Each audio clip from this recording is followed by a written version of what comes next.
Over the next few days, Tom tried to return to his normal routine, but he couldn't shake the feeling of dread that hung over him.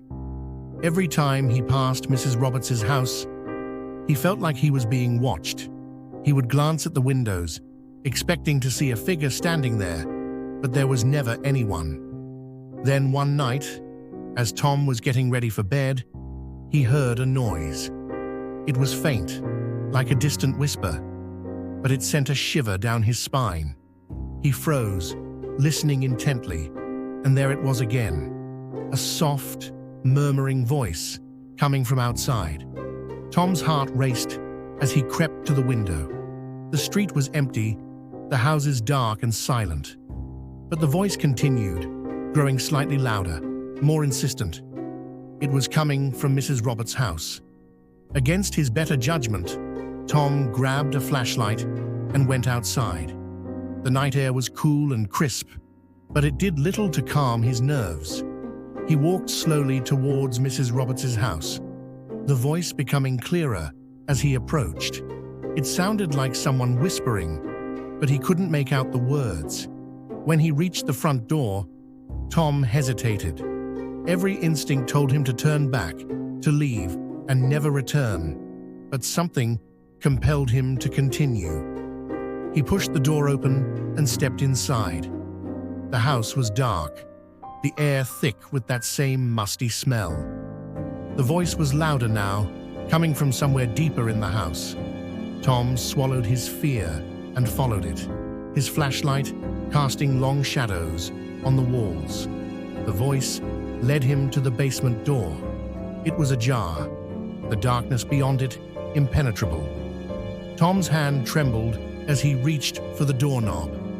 He knew he shouldn't go down there, but he had to know. He had to find out what happened to Mrs. Roberts. He descended the stairs slowly, each step creaking under his weight. The basement was cold and damp, the air heavy with a sense of foreboding. The voice was clear now, a soft, eerie whisper that echoed off the walls. Tom reached the bottom of the stairs and swept his flashlight around the room. It was empty, save for a few old boxes and cobwebs, but the voice was louder than ever, as if it was right next to him. He turned to the far corner of the basement and froze. There, in the shadows, was a figure. It was small, frail, hunched over as if in pain. Tom's breath caught in his throat as he realized it was Mrs. Roberts. "Mrs. Roberts," he whispered, his voice trembling. The figure didn't move. It was as if she hadn't heard him. Tom took a cautious step forward, his flashlight trained on her. As he got closer, he noticed something strange. Her skin was pale, almost translucent, and her clothes were tattered and stained.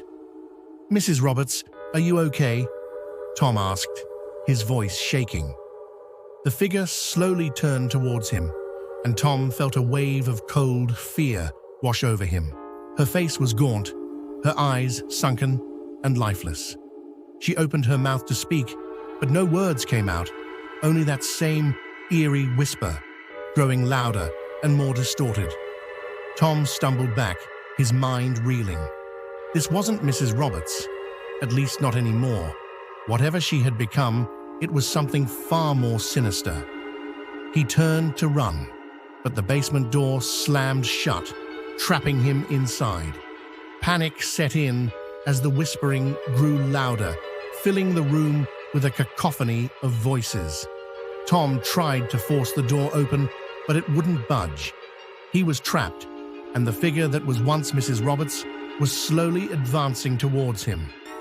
In a desperate attempt to escape, Tom grabbed a nearby box and hurled it at the figure. It passed right through her, as if she wasn't really there. The voices grew louder, more frantic, as the figure continued to advance. Tom felt his strength leaving him, his vision blurring, as the voices overwhelmed his senses. He collapsed to the floor, his flashlight flickering out.